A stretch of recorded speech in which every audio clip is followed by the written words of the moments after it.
So let's get started. I don't know. I will give you a little bit of background about my my journey and how I got to where I got to, and then what we're up to with Mindstone. By background, I'm a mathematician and a research scientist, did my PhD in mechanical engineering, and then thought, wait a second, where am I going with all of this? And I paused and realized I had such a strong passion for education that I wanted to take part in the transformation the whole industry was going through. And I thought, wait, EdTech, educational technology, yes, that could be a good fit for my profile. And so I started looking at the different companies and projects in that space. And that's where I identified Newton, the company Newton with a K, K-N-E-W-T-O-N.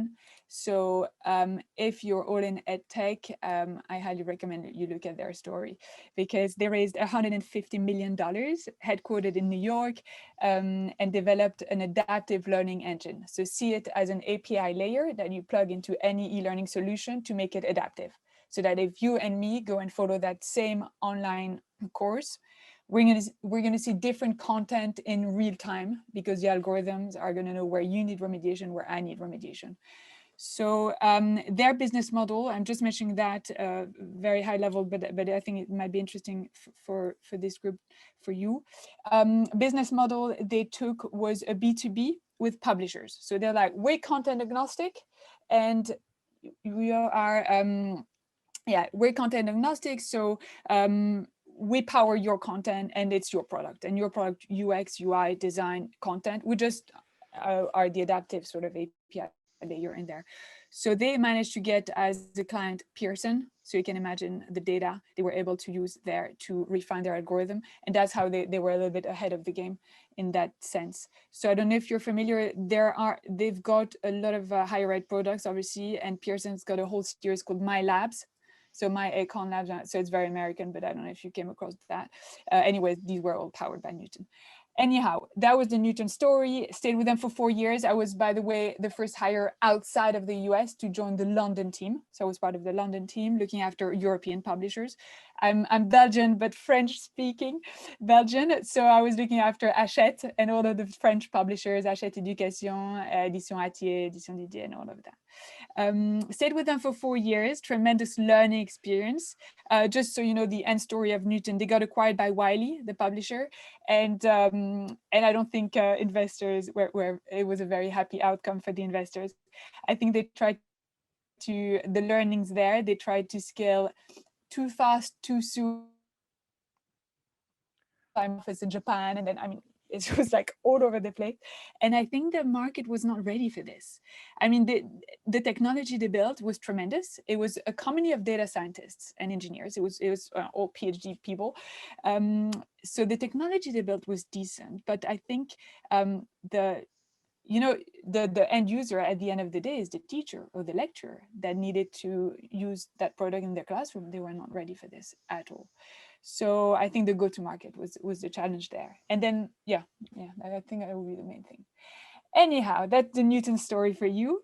From there, I was approached by a fund who wanted someone with edtech industry expertise and network to set up all of their investments in the space, right? So yes, my background is not in finance, my mathematics were applied to science. Anyhow, they still wanted me, that they had enough finance people really for that edtech industry approach. And I set that up I set that up for them. For a year, I screened over 300 startups in this space, but the founding partners could not agree. So I left to set up my own investment company, and that's MPA Education. So MPA Education is still up and running. We've got a portfolio of 10 companies dedicated to the future of learning and work. I was able to refine my investment thesis over the years, having been on both sides of the table, the operating side and the investor side. And so that's up and running. Now, I realized what I enjoyed the most being an investor was actually being close to founders, help them grow and scale their companies. And this is why I realized I was way more of an operator than an investor. So I handed over the management of the portfolio to my lead investor, and I'm staying involved as an advisor. And this enabled me to focus most of my time co-founding Mindstone. So I'm going to pause for a little minute because I've been rambling, and I want to make sure if there are any questions or anything on what I just said so far before I start the Mindstone chapter. If there are any questions or anything. So could you please add in the chat the name of the company and website link? Okay, so that was the current or the Newton one? Well, I'm going to put both. So because I'm just reading here.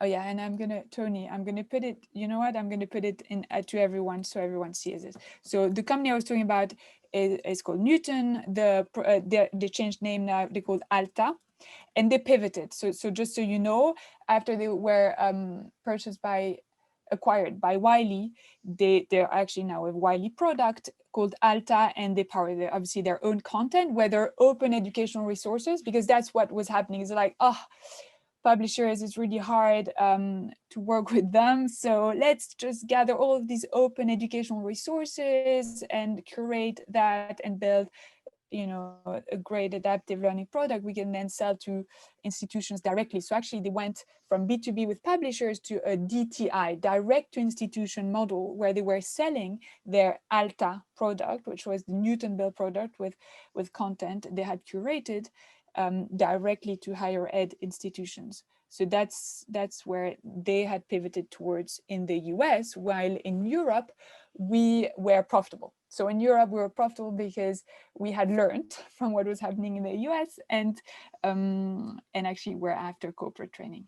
So that's where, sad to say, but that's where the money is. So to stay alive, we had to do, all these these financial exam training solutions, and that's what Newton was powering, and there was a lot of money to be made there. So it's a shame to be down to money, but that's survival, right? And then maybe address other areas of education. So yes, so Newton Alta, and so if you Google that, you'll find it. And I don't know if Tony wanted something about my current company, but that's what I'm going to talk about now, which is mindstone.com. So I'll put it in the chat anywhere. Okay, so let me check. I'm going to flick from one page to the other. No questions so far? Nothing? Fine. Okay, all good, all clear. Okay, cool. So let's jump now into the Mindstone story. Okay. I was, so I'm going to tell you a little bit about my co-founder, because that's part of the story. Josh, who's my co-founder and CEO, and I'm the COO. Josh, what happened is that he's a serial entrepreneur, and he co-founded a company called Super Awesome. It's the largest kid tech company in the world, so making the internet safe for children, so under 12-year-olds. They got acquired by Epic Games last summer, so decent exit, as you can imagine. So great success story for Josh, and he's like, okay, what's next for me? What's my next venture, and where can I have the most impact, and he thought education, but he had to obviously learn about the space because he was not coming from the ed tech or the education space. So he started networking, and one thing led to another. He started investing a little bit in the space as well to understand better the challenges. And while he was networking, he was introduced to me and wanted me, for the little story, he wanted me as co-founder from the first time we met. The thing is that he never dared ask me, because I was right at that time, I was starting MP education, and he's like, she's never gonna say yes. So he didn't dare ask, and he said, oh, can you be an advisor? And I'm like, yeah, sure. So here I go, founding MP education, which I needed to do because I needed to, make those investments. I had screened 300 startups, and I wanted that story going. And while I was advising Josh and what he was up to, and then a year later, he could see I was at that crossroad, and I was like, maybe looking to go back into operations. It's like, should we do this together? Do you want to co-found it with me? Like, yeah, let's do this. So that's how it happened, and it's been a year now. We've been co-founding that, and back in the days, so just so you know, it was called NSPR. Nobody knew how to pronounce it because it's inspire without the vowels. So obviously that's a very nerdy thing. Well, that's typical Josh and me. So, but anyhow, we had feedback like, forget it, this is unpronounceable. So then we came up with Bloom, that some of you might be familiar with, because that's when I first spoke at the ISPN with Milena, and it was Bloom Learning. Sadly, what happened there is that we asked advice from obviously a law firm on trademark, copyright, all of these things. And they said, you'll never be able to protect that. Forget it. It's too many people that are in spaces and industries that are too close with software / education and all of that. It's going to be extremely difficult to protect that name. So we thought, okay, so maybe let's change it before we become too big, right? We're very ambitious. So we then changed to Mindstone. So it's still the same company, but it's just that we went through these names. Mindstone.com, that's where we're at. So what are we up to? There's a big vision, and it's not going to be built overnight. So we're going to do that in stages. And I don't know, I can talk about the product, and I don't know if you're really interested to also know about the team, but you know what, I'll open it to questions, so then you can say, you can ask me whatever. We are a team of 11 now, actually, 11, and that's it. I don't know exactly. I don't know if you want more of the business side of things, like fundraise and team building and processes and how we're building a startup in tech, or what we're building. But let's start with what we're building, and then maybe I'll open it to you. So the big vision is to say there's so much content out there. Can we help people navigate the vast amount of resources in the most effective way so they can reskill, upskill? So if we take a step back, we know that with the rise of automation, a lot of jobs are going to be displaced, replaced. You're going to have to upskill, reskill yourself all along your career and your lifetime. So what about giving ownership to people of that learning journey and teach them how to learn? So the meta learning element is really important to us. And we don't want to do the work for you as a learner. We want to empower you. So what are best learning practices? And that's where I realized I actually didn't know half of them, because being a mathematics student, I'm not one who obviously consumes a lot of text and does those highlighting, and color coding your highlights is very good learning practice. I'm like, yeah, okay, that sounds fair and right. So Mindstone is a platform, and actually the iOS app is currently in beta. We haven't announced it, but you will find it if you go to your app store. It's very basic right now, but the idea is a digital tool to help you learn from any resource, whether it's a web article, a PDF document, a video, and audio. So I'm putting it all there because you're like, audio, you haven't got to, no. We're currently working on this as we speak. So we want to be able to support podcasts, video, PDF, research, scientific published papers as PDF. I mean, you name it, whether learning resources per se. So that's stage one of Mindstone. And so you can upload these resources to your Mindstone library and interact with it and learn from it, extract the key points, develop your own thoughts on everything you're going through. Actually, would it make sense for me to share my screen and show you very quickly? I think that would help. Yeah, that would help to Yeah. understand. Okay. Yeah. And please don't hesitate, all of you, to just unmute yourself and jump in with any questions. That's really what I'm after here, because I want to be as helpful as possible. And I love Evelyn has also posted something that you've been using a lot, right? Yeah, amazing. Thank you for sharing that. Okay, here we go. Let me share my screen. So I was actually trying to find a web article just before hopping on this call that was relevant to you, and I have to say I really took the first one. Can you see a web browser with an EdWeek market brief article? We do. Okay, We do. great. Thank you. So I just picked an article I could find online just before this call. And so let's say this is an article that is useful to you for your research, whether your individual work, but also group work. So that's what I want to share with you, is that Mindstone is a platform for both solo learners, but also group work and collaborative learners. So I've got the web extension installed, so I'm going to use it to show you how it works. If I click on that little icon, Mindstone, I can open this article in Mindstone, save it for later if I don't have time to do anything about it now, but I want to store it somewhere, or I've got a shortcut to go straight to Mindstone. Those drop-down menus, just so you know, is because I can also choose a specific library, and you're going to understand that later, that you can organize your content libraries. But let's just open it in Mindstone here, and I'm going to show you what it does. Here we go. You never know, with live demos, there's always something that goes weird, right? That's the nature of the live demo. Ah, do you see? I jinxed it. I'm like, what? And funnily enough, you're gonna believe it or not, I did this test just before the call and it was working fine. So I think there's something with live demos, that there's some spirits. Like, yeah. Anyhow, let me show you. This is the Mindstone environment, and we can upload something else in a minute. This is my library, my private library. These are all the resources I uploaded to my own library. So it can be web articles, it can be PDF documents here, and my own notes as well. So you've got also notes you can take. And actually, I'm going to show you. If I click on an article I uploaded, just so you see what it looks like and how to take note alongside. So this is an article, and let's say I want to take a note and write note next to an article.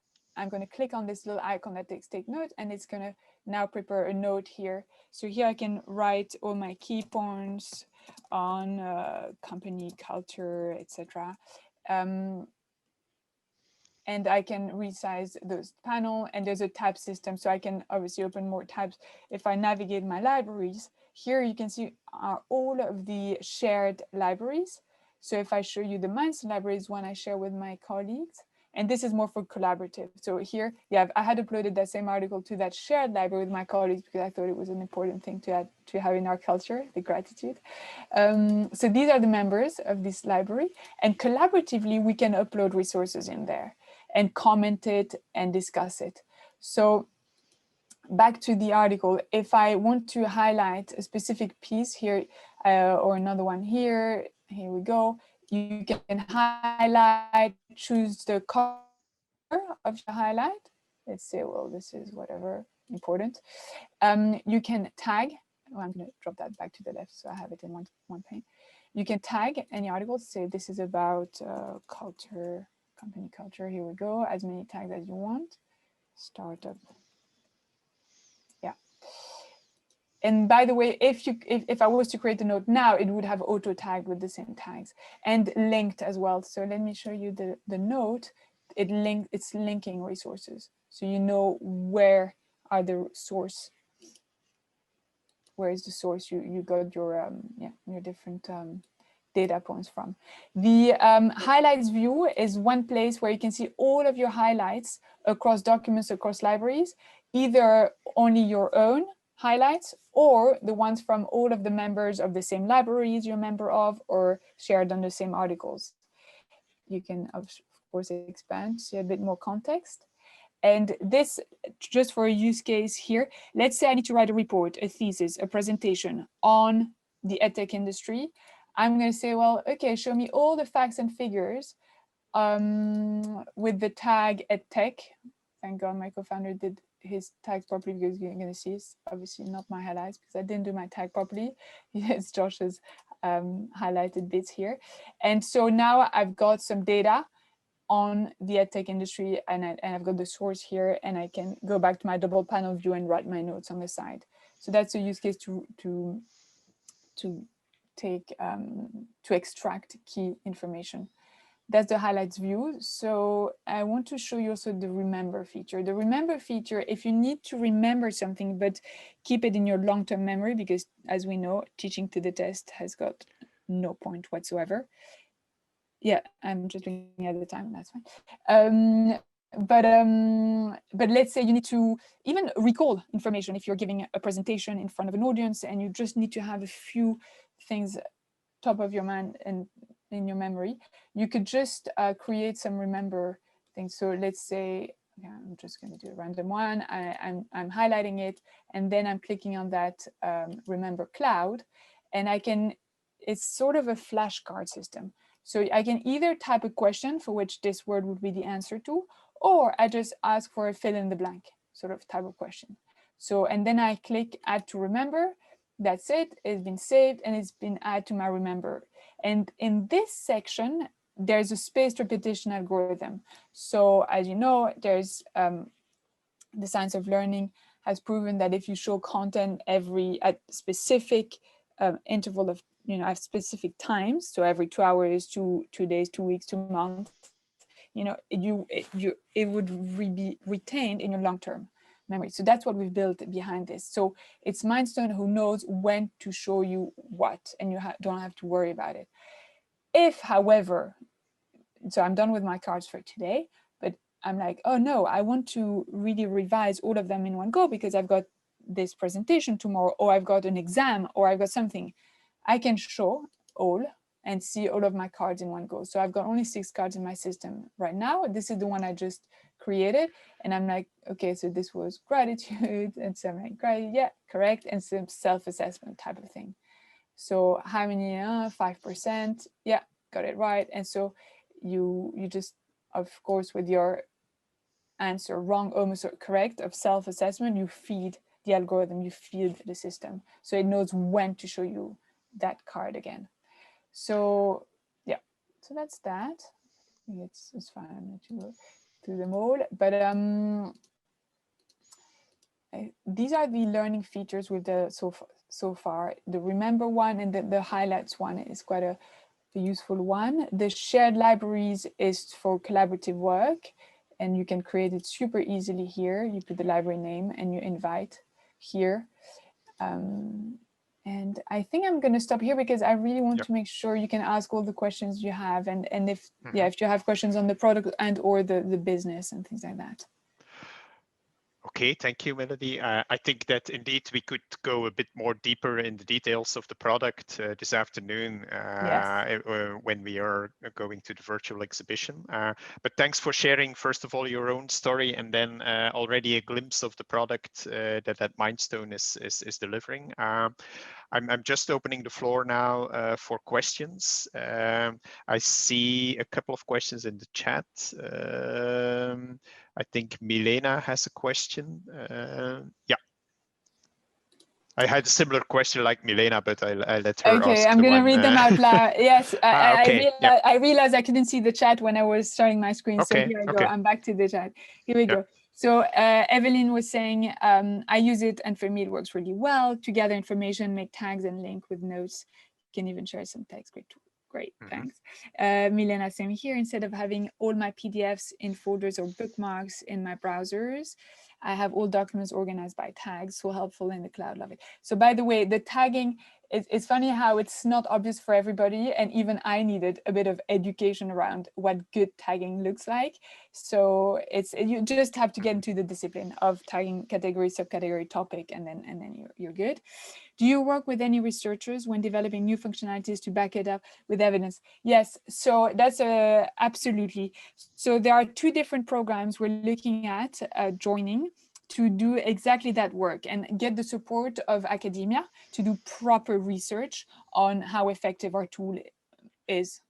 So there's one in the US called WGU Labs, and they're doing that exact piece of research work and to measure the effectiveness of the product on whether retention of information, because if we say, well, learn faster and remember more, well, we have to prove this is happening, right? And have that evidence.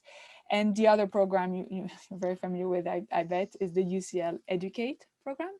And so that's also one we are applying to. So we have really the right advice to make sure we can measure, yes, and have evidence, research-based evidence of what we're claiming the product does. Yeah. Okay. If I say one more before we move forward in the same context. So how Sure. did you start working with researchers? Because I have a feeling that many EdTech companies, many innovators, I mean, of course, it's good to start with your gut feeling and then get inspired. But then how do you get to collaborate with researchers, research institutes, universities, and so on? So how to build this network, how to build this collaboration? Yes, I think that we will put our company and ourselves in the hands of one of these 2 programs, or even maybe the 2, because they have researchers that are looking for that type of projects to do maybe their PhD, their thesis on, and their research. So I think these are the entry doors to those researchers. So I know the Educate program, for instance, has done that in the past. It's not guaranteed, but it's like, of course, if you're lucky enough and a PhD student is like, yeah, let me do that for you, and does it. But I agree, if they're not there and readily available or interested in doing it, that's another matter we'll have to address. But in the with the WGU labs in the US, this is guaranteed. They're actually dedicating a team of academics to do that research for you, with you, not for you, like with you, because obviously we have to decide what we want to measure. And what I haven't said is that we're going to build some type of learning score. So now you can see it's still in stage 1, very close to a productivity tool. And then in stage 2, we're going to build custom learning pathways. So you can stack with those sources on top of one another to give directionality to the resources. So custom learning pathways. So a lecturer, for instance, could do that for their students. So they go through the resources in a specific order. And then in stage 3, it's fully personalized learning pathways. And why I'm mentioning this is because as a learner in stage 2, maybe you need a little bit more handholding, and also you'd be motivated if you had a learner score that comes with your learning behavior. And that's what we want to do. We want to measure, are they highlighting a lot? Not at all, commending, and so their interaction. And this is where we want to definitely have some help from academia to not, of course, we have to start somewhere, but not having some fully sort of guessed stuff, because if we're saying this is a learner score, what does learning mean and how do you measure, is it you're being better at it, why and what are you measuring? So yeah, that's a big thing we're going to look at.